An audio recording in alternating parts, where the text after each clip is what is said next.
도시의 즐거움은 울타리 안에 있지 않습니다. 구분할수록 도시는 삭막해지죠. 한 4년 정도 됐고요. 실질적으로는 일한 거는 한 4년 한 7개월 정도 된 것 같습니다. 계속 도로 위에서 돌아다니는 상황으로 한 10시간에서 12시간 정도 그 정도 일을 하는 게 저희의 보통 일상이죠.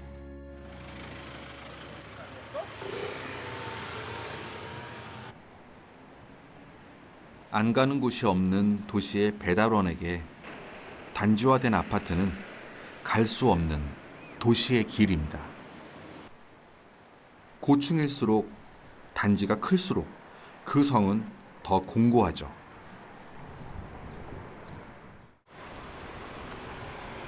아파트 내부의 지상 통행을 거의 대부분의 아파트가 인정하지 않고 있죠.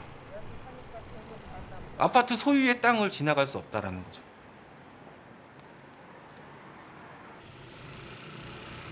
개방된 곳은 지하 세계입니다. 바닥에 우레탄 시공들이 다 돼 있어요. 바닥에 맨질맨질하게 유리처럼 그렇게 우레탄 시공들을 다 해놓으셨는데 빙판 위를 다니는 거랑 똑같다고 생각하시면 됩니다.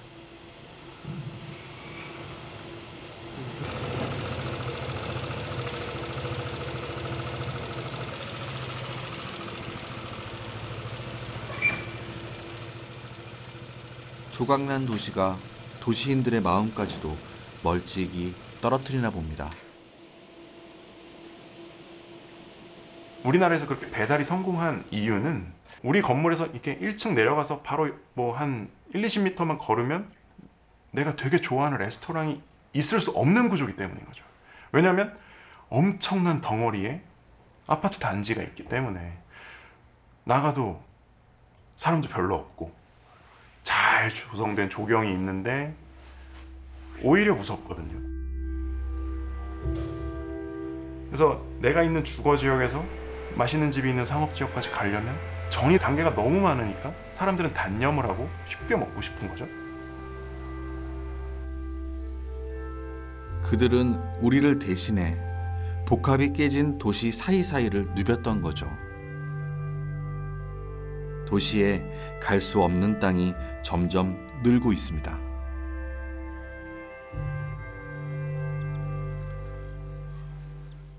도시에 이렇게 큰 섬들이 뻥뻥뻥뻥 계속 생기고 있다. 전에는 공공영역으로 열려있던 수많은 가로들이 그 영역성으로 인해서 딱 차폐가 돼버리는 거죠. 그러면서 도시의 구조가 굉장히 많이 망가집니다. 원래 갈 수 있던 곳을 못 가게 된 거고, 그런 도시의 공공영역을 이용할 수 있는 자유를 박탈당한 거라고도 이야기할 수 있는 거거든요. 물리적으로 담장이 있기도 하지만 그 다양한 사회 구성원들이 서로 섞일래야 섞일 수가 없는 거죠.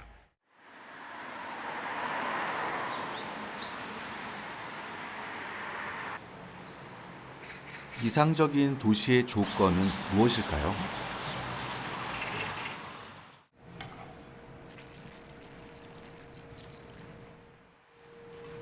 도시 건축가이자 동네 건축가 황두진 씨의 집은 그의 실험장이기도 합니다. 몸소 체험하고 있죠. 1971년인가에 완성된 걸로 나와요, 서류에. 오늘 2021년이니까 50년 됐습니다. 저보단 조금 어린데, 근데 아마 제가 감히 말씀드리지만 50년 된 주거로 지어진 건물 중에서는 아마 가장 관리나 보존 상태가 좋은 집 중에 하나일 거예요.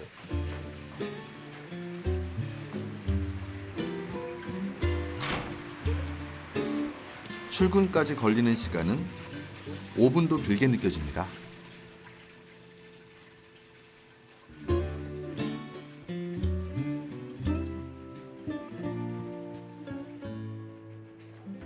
안녕하세요. 1층은 직장, 2층은 집.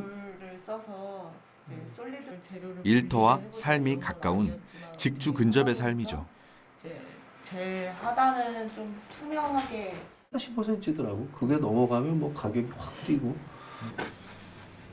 제가 훨씬 더 제 삶에 집중하면서 살 수 있었던 것 같아요. 제가 남들보다 하루에 2시간이 더 있다라고 생각하는 거죠. 그래서 그게 2시간이 하루 2시간이 일주일이 되고 한 달이 되고 1년이 되고 10년이 되고 20년이 됐다고 생각해 보세요. 어마어마한 시간이잖아요.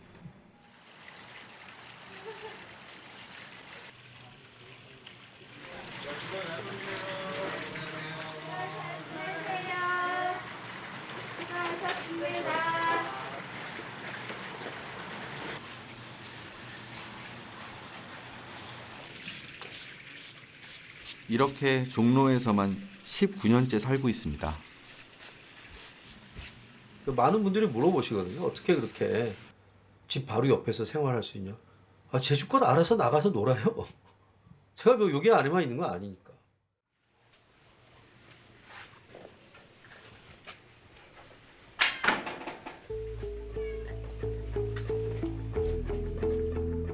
집은 하나지만 그의 도시는 훨씬 더 넓습니다. 도시는 길만 하나 건너면 사실은 다른 삶을 살 수 있어요. 저는 그게 도시의 큰 장점이라고 생각해요. 그러니까 제가 이제 그 사실 일상 대소사는 이 동네를 벗어날 이유가 별로 없어요. 은행은 걸어서 한 3분. 서점 있고 그다음에 이제 시장이나 뭐 장 뭐 식료품 사고 제가 뭐 이렇게 하는 것도 그냥 뭐 한 대부분 10분 이내 거리에 다 있고. 또 과장에서 얘기하면 모든 공간이 일하는 공간이고 모든 공간이 노는 공간이라고 생각하시면 됩니다. 오래된 도시일수록 걷고 싶죠. 오래 걸어도 지루하지 않습니다. 길을 걷다 맛있는 냄새에 끌리기도 하고 뭔가가 눈에 들기도 하죠. 이런 동네 특징은 뭐냐면 한 장소에서 다른 장소로 갈 때 선택의 여지가 되게 많은 거예요. 그러니까 제가 여기서 마트를 간다. 이 갈림길에서 여기로 가냐 저기로 가냐 이걸 잘 조합을 해보면 굉장히 다양한 방식으로 그 마트에 갈 수 있는데 그런 것들이 이제 사실 오래된 도시들이 갖고 있는 큰 매력 중에 하나인 거죠. 그러니까 사람들한테 선택권을 많이 줘야 돼요.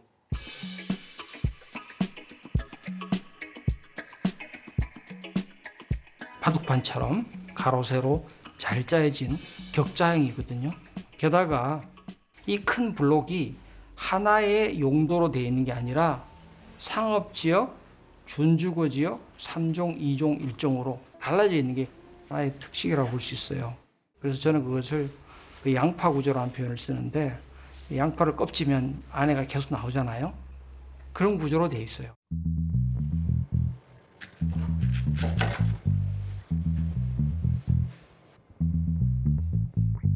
식당과 사무실, 거기에 작은 주택들이 뒤섞인 풍경은 여러 겹의 양파 모양입니다.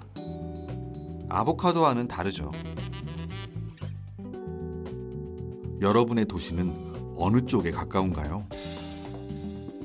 주거에 최적화된 아파트와 공간이 섞여 있는 다세대 주택. 서울 사람들은 어디에 많이 살까요?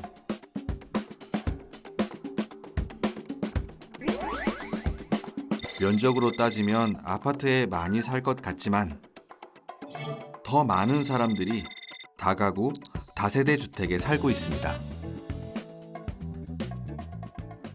가장 보편적인 땅에 가장 평균치인 대지 위에 가장 일반적인 프로그램을 얹은 이것이 이제 중간 건축입니다. 이면도로로 들어가면 어디서나 볼 수 있는 게 바로 중간 건축이라고 볼 수 있죠. 중간 건축이 갖고 있는 단점도 많죠.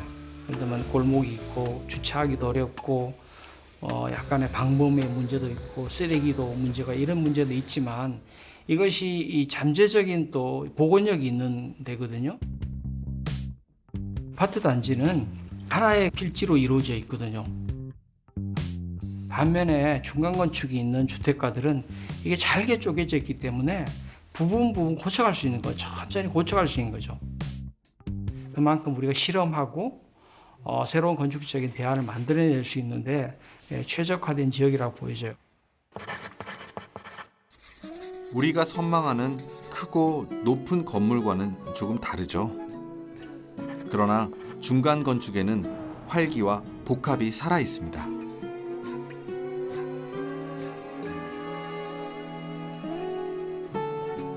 늘 북적북적대죠. 화려한 건물이나 넓은 주차장은 없습니다. 다른 중요한 게 있죠. 1층의 상점 혹은 상가가 굉장히 중요하다고 생각을 합니다. 외국의 사례를 보면 교회 1층에 상가가 있는 경우도 있고요. 뉴욕의 경우에는 모든 관공서의 1층도 상점으로 되어 있습니다. 그 상가라는 어떤 건축적 형태가 도시 구성에서 굉장히 중요한 요소라고 생각을 합니다. 주택가에 있는 이런 집들이 생동감 있는 거죠. 대로상에서 이면도로 들어가면 한 4층짜리 집들이 있고 위에는 주거가 있는데 1층들은 약간 상업시설들은 이런 풍경들이 그들한테 매력이 있는 거지 않습니까?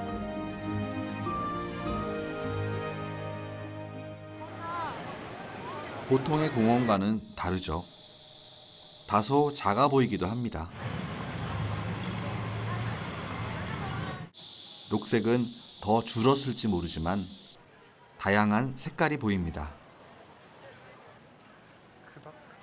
연트럴파크의 예를 들면 그 공원이 사람을 걷게 한다기보다는 그 연변에 있는 상점들, 예쁜 레스토랑들, 예쁜 가게들이 거리를 걷게 하고 다시 찾게 하는 요인이 아닌가 생각을 합니다.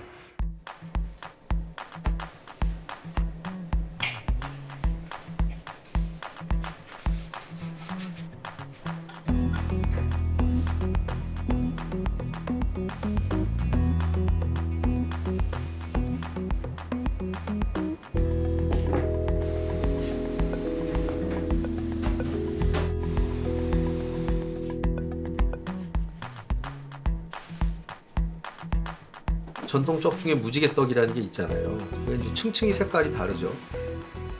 무지개떡은 이제 백설기나 혹은 시루떡에 비하면 이렇게 다채로운 색깔의 조합이잖아요.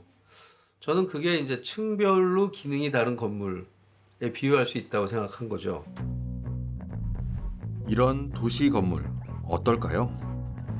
건물과 길이 만나는 저층부에는 카페나 음식점, 중간에는 사무실이나 병원, 그 위에는 주거시설을 담고 건물과 하늘이 만나는 곳에 마당을 짓습니다.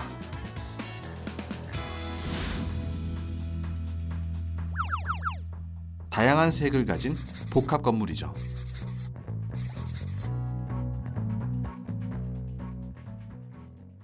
근데 모여 살기는 여러 가지 형태가 있을 수 있단 말이에요. 근데 대한민국은 마치 모여 살기의 형태가 하나밖에 없다는 듯이 다 단지형 아파트로만 갔기 때문에, 물론 그것이 갖고 있는 장점도 다 상대적으로 인정을 하는데, 그렇기 때문에 이와는 좀 다른 방식의 삶을 영위할 수 있는 그런 그릇도 필요한 거 아니겠냐. 무지개떡을 닮은 건축은 전혀 낯선 풍경이 아닙니다. 파리, 런던, 바르셀로나, 유럽의 전통 도시들은 복합 건축의 전시장과 같죠. 바르셀로나에 가면 안토니오 가우디라는 건축가 굉장히 유명한 사람이 있고, 그 사람이 이제 뭐 또 카사밀라라는 그 작품을 한 게 있어요. 근데 그 카사밀라는 우리식으로 얘기하면 그냥 상가 아파트예요. 그 저층부에 상가 있고요. 그 위에 무슨 40세대인가 되는 아파트가 있어요. 우리의 도시, 서울과도 완전히 동떨어진 얘기는 아닙니다.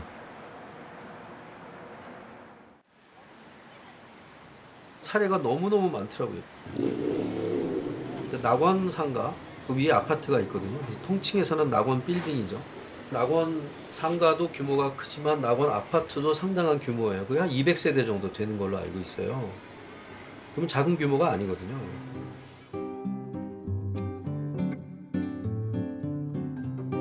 (1969년) 세워진 이래 몇 번씩이나 허물어질 뻔했던 우여곡절의 낙원.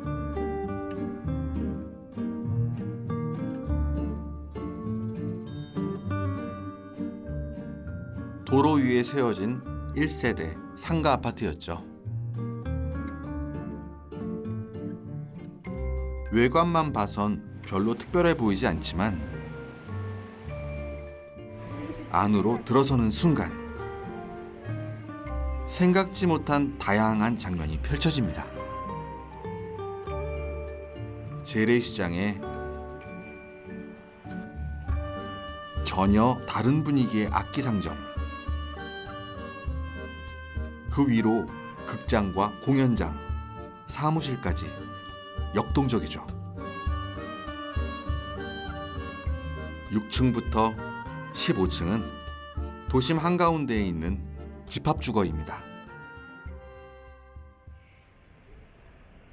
여기에서 사시는 경험이 어떻습니까? 라고 여쭤봤는데 직장, 아마 여기 사시는 분들 거의 대부분 다 시내에 직장이 있어서 걸어 다니는 사람 많다. 병원은 널렸다. 산보는 그냥 뭐 하면 종묘 이런 데 가요. 근데 정말 그분이 흥미롭게 얘기하신 거는, 아니 내가 사는 집 지하에 시장이 있는데 우리 집 냉장고가 왜 커야 돼요? 그러시는 거예요. 그래서 제가 그때 이것이 도시적인 삶이다. 상호 의존도가 되게 높은 삶. 문명인의 도시는 서로를 의식하지 않으면서도 서로가 있어야만 하는 삶입니다. 무조건 높게 쌓아 올린다고 도시가 되는 건 아니죠. 지금은 아파트 이후의 삶을 고민해야 할 때입니다. 삶터와 일터가 함께 공존하고, 그리고 주거와 상업이라는 두 가지 이상의 프로그램, 건물의 기능이 복합되었을 때 사람들의 삶이 더 다양해지고 더 풍요로워질 수 있는 원동력이 거기서 프로그램 복합에서 출발할 수가 있거든요. 상가주택은 일단 사회적 이미지가 별로 좋지 않은 것 같아요. 상가 아파트는 이미 사라졌다고 사람들이 생각하는 것 같고, 저는 이제 조금 생각이 달라졌습니다. 그 시행착오를 통해서 또 갖게 된 교훈들이 있어요. 근데 이제는 그것들이 우리한테 자산이 될 수 있는 시대라고 생각해요. 집 몇 채가 모든 도시 문제를 해결해 줄 수는 없습니다.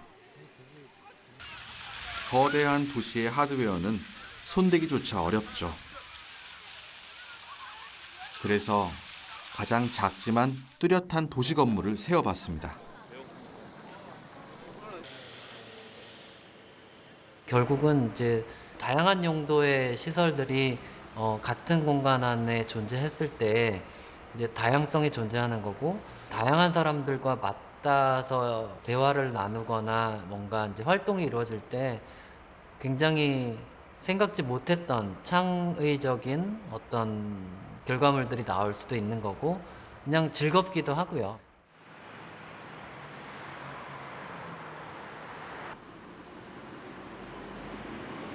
서울살이 빡빡하신가요? 원래 도시는 그런 곳이 아닙니다. 시선이 교차되고 같이 뭐 눈이 마주치면 웃기도 하고, 이런 것들이 사실은 도시에서 경험할 수 있는 다양한 삶이라고 생각을 해서, 우연한 그런 경험들이 많은 도시가 재미있고 활력 있는 도시라고 생각하거든요.